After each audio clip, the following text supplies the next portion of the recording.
প্রশ্নটা হচ্ছে যে গণভোট নিয়ে একটা দীর্ঘ প্রক্রিয়া গেছে, তারপরে প্রচারণা চলেছে, তারপরে গণভোট হয়েছে, ফলাফল হয়েছে, সেই ফলাফলের আবার সংশোধনও হয়েছে, সেটি গেজেটও প্রকাশ হয়ে গেছে। এখন এসে এই বৈধতা চ্যালেঞ্জ করা কেন? এখন চ্যালেঞ্জ বলতে আসলে আমরা কিন্তু একটা সাংবিধানিক সরকার সবসময় ছিলাম, যদিও ইউনিশ গভর্নমেন্টটাকে পুরোপুরি সাংবিধানিক বলা যাবে না, আবার অসাংবিধানিকও বলা যাবে না, কারণ তারা তো সংবিধানকে হাতে রেখে শপথ নিয়েছে। তখনও বাংলাদেশে একটা সংবিধান ছিল, সংবিধান সাসপেন্ডেড না বা সংবিধান ছুঁড়ে ফেলে দেওয়া হয়নি, সংবিধানের মধ্যেই বাংলাদেশ সরকার বাংলাদেশ চলছিল। সেই সময় ঐক্যমত্য কমিশনের সুপারিশের ভিত্তিতে জুলাই সনদ অর্ডার দেওয়া হয়েছে এবং পাশাপাশি গণভোট অর্ডিন্যান্স দেওয়া হয়েছে। এখন এখানে বিএনপি যেটা করেছে, বিএনপি সে সময় এগুলোকে খুব একটা বাধা দেয়নি। বিএনপি যে কোনো মূল্যে একটা ভোটকে চেয়েছে এবং ভোট হয়ে গেছে।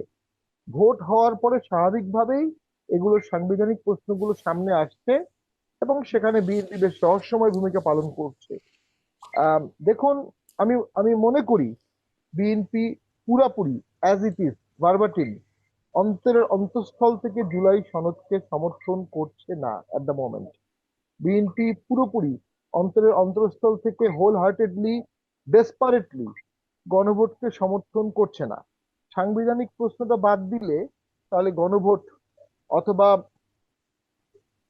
গণভোট অথবা জুলাই সনদ, এর পক্ষে এই মুহূর্তে টোটালি স্ট্রংলি আছে কারা? জামাত ইসলামী আছে, এনসিপি আছে, আমার বন্ধু ফুয়াদ, ব্যারিস্টার ফুয়াদের পার্টি, এবি পার্টি থাকতে পারে। নাই কারা কারা? বিএনপি নাই, বোঝাই যাচ্ছে। আওয়ামী লীগ থাকার প্রশ্নই আসে না। জাসদ নাই, ইনু নাই, জাতীয় পার্টি নাই। তাহলে কোন পাল্লাটা বেশি? আপনি সংবিধানের বাইরে গিয়েও বিপ্লব পরবর্তী সময়ে আপনি কিন্তু পাল্লা অ্যামেন্ডমেন্ট করতে। মাপার জন্য তো গণভোট হয়ে গেল, মানে জি, গণভোটে তো একটা ফলাফল হ্যাঁ জয়যুক্ত হয়েই গেল, হ্যাঁ, বেশ আমি বড় আসছি, ব্যবধানে। ওই জায়গাটা আমি আসছি। তো এই পাল্লার যখন আপনি সবাই এক থাকবে, তখন আপনি সংবিধানের বাইরে গিয়ে যেটা করবেন সেটা কনস্টিটিউয়েন্ট পাওয়ার হিসেবে কাউন্ট হবে। যখন আপনি ঐক্যমত থাকবে না, তখন আপনাকে বিলিভ করতে in secondary constituent power or delegated constituent পাওয়ার। যেটা মূল সংবিধান হয়েছে, মূল সংবিধান যেভাবে হুম। আপনাকে অ্যামেন্ড করতে বলেছে, আপনাকে সেভাবে অ্যামেন্ড করতে হবে।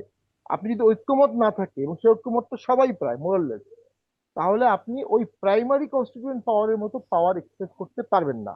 নাও কাম টু গণভোট। গণভোট কোথায় আছে? গণভোট তো সংবিধানে নাই।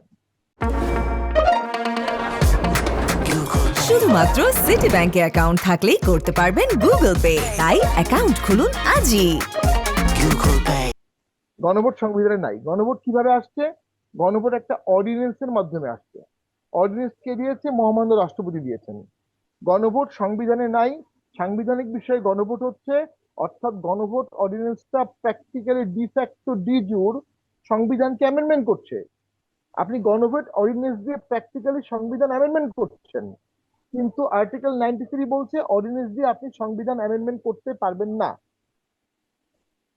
শেষ, ক্রস। অ্যান্ড দেন আসেন জুলাই সনদ। জুলাই সনদেও সংবিধানের অ্যামেন্ডমেন্টের বিশদ বিবরণ আছে, মানে অ্যামেন্ডমেন্ট সংক্রান্ত বিষয়ে। সেটা আপনি অর্ডিন্যান্স দিয়ে পারবেন না। তখন আপনি কি করলেন? প্রেসিডেন্সিয়াল অর্ডার দিলেন। প্রেসিডেন্সিয়াল অর্ডার কখন হবে? যখন সংবিধান থাকবে না এবং সংসদ থাকবে না। 72 সালে হয়েছিল আমাদের আরপিওটা প্রেসিডেন্সিয়াল অর্ডার। আবার 1951-এ হয়েছিল অসংখ্য প্রেসিডেন্সিয়াল অর্ডার, তখন সংসদও ছিল না, সংবিধানও ছিল না। যখন সংবিধান আছে, তখন প্রেসিডেন্সিয়াল অর্ডার হবে না। শুধুমাত্র একটা ক্ষেত্রে হবে, যেটা আমি সংবিধান ঘেটে পেয়েছি। আর্টিকেল 62 সাব আর্টিকেল 2-তে বলেছে ডিফেন্স সার্ভিস সংক্রান্ত ব্যাপারগুলো পার্লামেন্ট আইন করার আগ পর্যন্ত প্রেসিডেন্ট অর্ডার দিয়ে ডিফেন্স সংক্রান্ত আইনগুলো করা যাবে। ওই একটা জায়গায় সংবিধান বলে দিয়েছে। আর লয়ের যে সংজ্ঞা সংবিধানে আছে, সেখানে বলা আছে একটা পার্লামেন্ট হতে পারে, গেজেট হতে পারে, অর্ডার হতে পারে। সেখানেও পিও শব্দটা নাই। মানে যখন থেকে সংবিধান পাশ হলো, হুম। তখন থেকে পিওর ক্ষমতা শেষ হয়ে গেল। সেটা যখন আবার আনা হলো, এটা তো unfounded in the four corners of the constitution. So rightly এটা চ্যালেঞ্জ হয়েছে, রুল হয়েছে।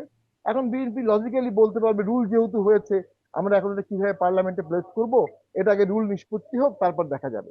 তো সেক্ষেত্রে আমি মনে করি আইনগত জটিলতা ছিল, এটা নিরসন করা যেত না তা হুম। না। গণভোট দিয়ে আপনি ভবিতব্য সরকারকে বাইন্ড করতে পারবেন না।